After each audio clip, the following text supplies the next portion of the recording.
જેમ બે ફ્રેન્ડ્સ સુફાલીની રસોઈમાં તમારું બધાનું સ્વાગત છે. તો હું બનાવવાની છું પાઉંભાજી. આ બધી સબ્જી જોઈને ખ્યાલ તો આવી ગયો હશે.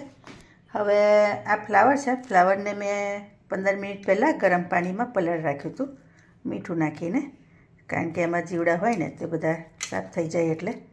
તો પાણીમાં પલાળી રાખ્યા પછી જો આવી રીતે પાણી ચોખ્ખું થઈ જાય. અને આ બીજા વેજીટેબલ છે. હવે આ બધા વેજીટેબલને આપણે બાફી લઈએ.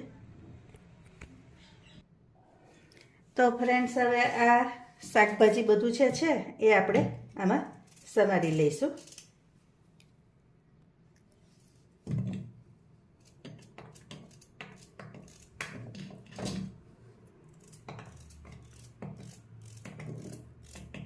આમાં તમે વેજીટેબલ આ સુફાલીની સ્ટાઇલથી બનાવું છું, એટલે કેવું કે હું જે રીતે બનાવું છું ઘરમાં એ રીતે તમને બતાવું છું.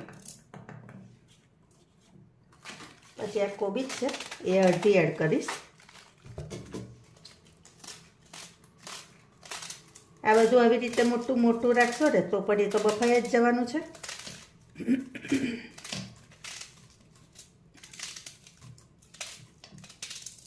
અને તમારા બાળકો શાકભાજી આમ ના ખાતા હોય તો તમે આવી રીતે પણ એને ખવડાવી શકો, બરાબર ને. પછી રીંગણ, તમે રીંગણ એડ ના કરતા હોય તો એકવાર કરજો, બરાબર. એને હું છાલ છોડી લઈશ.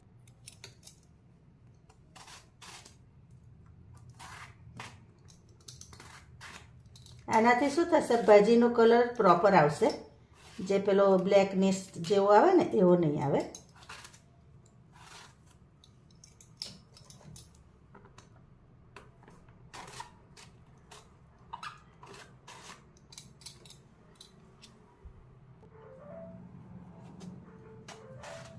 હવે રીંગણ એડ કરી દેવાના. આ બિયા છે, હું બિયા નહીં બહાર જવા દઉં અંદર.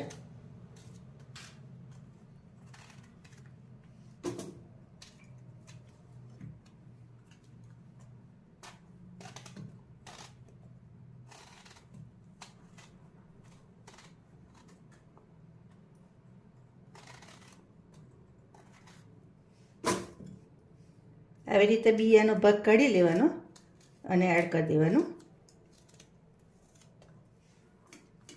આટલી દૂધી છે એ પણ આપણે એડ કરી દેવાની.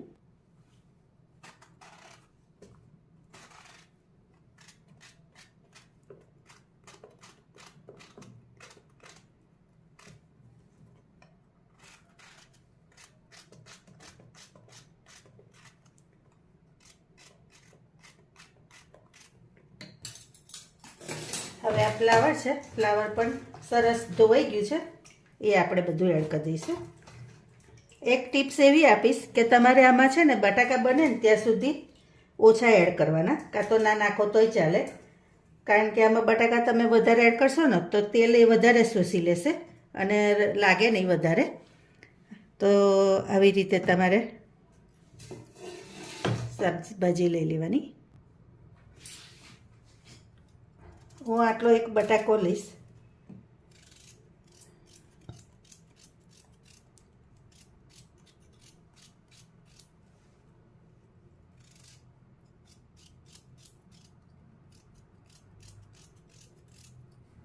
અને એમાં એક આટલું બીટ એડ કરી દેવાનું. બીટથી પાવભાજીનો કલર બહુ સરસ આવશે. અને આ હું જેટલી વાર પાવભાજી બનાવું ને એટલી વાર બીટનો એડ કરું જ છું, એટલે તમે પણ ખાસ કરજો, સ્કીપ ના કરતા.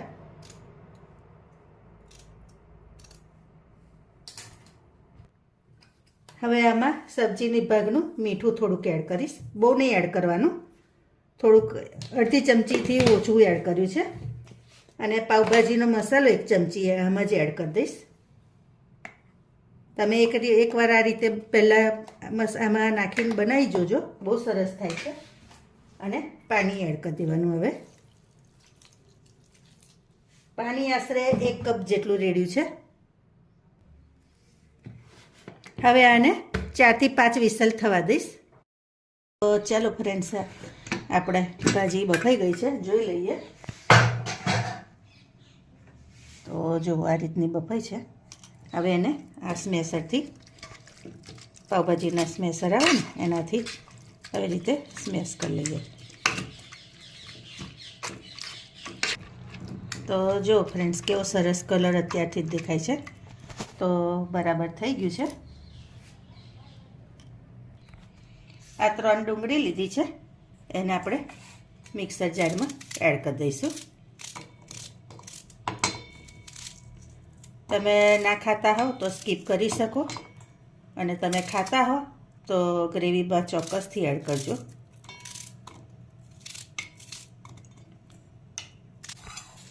હવે આ લસણની કળી છે એ પણ આની જોડે જ હું એડ કરી દઈશ. તો 10 થી 12 લસણની કળી છે.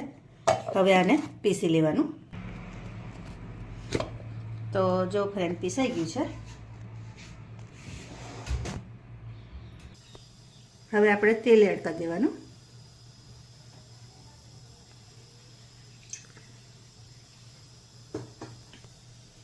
હવે તેલ થઈ ગયું એટલે જીરું થોડુંક એડ કર્યું છે, અને આ ડુંગળીની પ્યુરી એડ કરી દેવાની.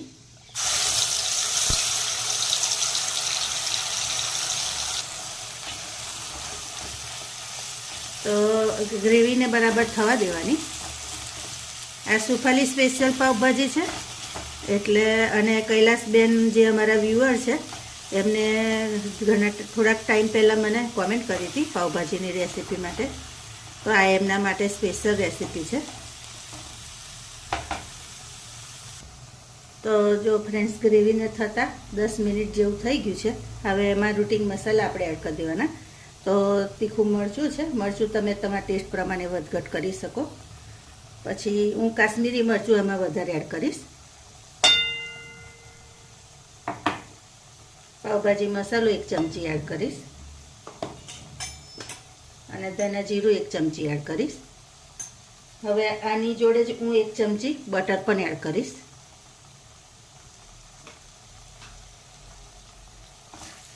અને આ બધું મિક્સ કરી લેવાનું.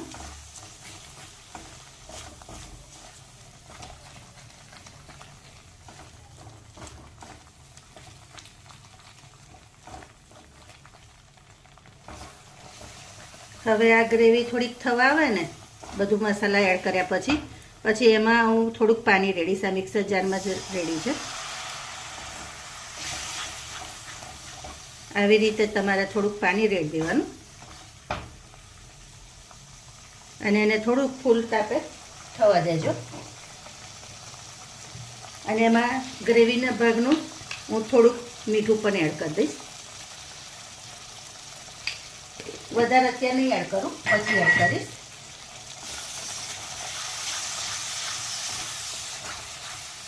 તો જો આ રીતની ગ્રેવી એની થવી જોઈએ.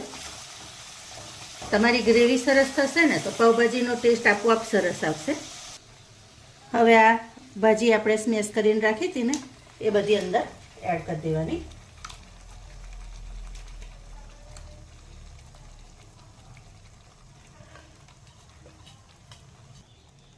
ચાલો, તો હવે ભાજીને આપણે મિક્સ કરી દેવાની.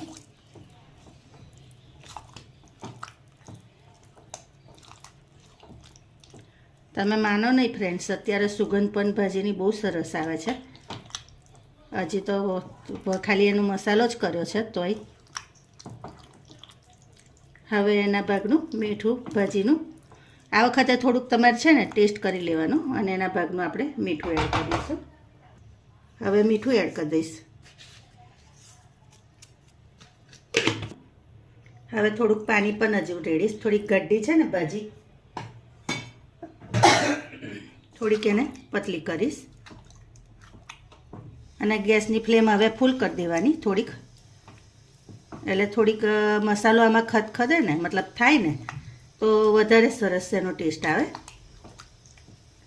પછી એક વસ્તુ તમને એવું પણ કહીશ કે ભાજી હંમેશા તમારે રાતે ખાવી હોય ને તો બપોરે વહેલા બનાવી દેવાની. તો પડી એ મસાલો એમાં થાય ને તો બહુ સરસ એનો ટેસ્ટ આવે. તમે કોઈ વાર એવું પણ કરી જોજો.